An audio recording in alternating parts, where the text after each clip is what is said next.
Hello everyone, জয় গুরু, বন্দে পুরুষোত্তমম। তো বন্ধুরা, ছোট্ট একটা মিনি ব্লগ নিয়ে তোমাদের কাছে চলে আসলাম। শ্রী শ্রী অনুকূল ঠাকুর বড়দা বড়মা ও আচার্যদের শ্রী শ্রী বাবাইদা একটা ছোট্ট ভিডিও করেছি।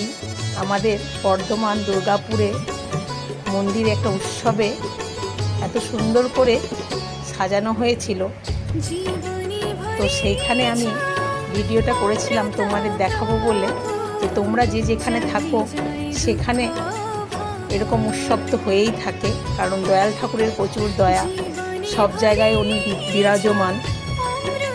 তো বন্ধুরা, তোমরা কে কে দীক্ষা নিয়েছো এই ঠাকুরের, অবশ্যই তোমরা জানো এই ঠাকুরের দয়ার শেষ নেই। তোমাদের সবাইকে জয়গুরু জানিয়ে ভিডিওটা আমি শেষ করছি। ভালো থেকো।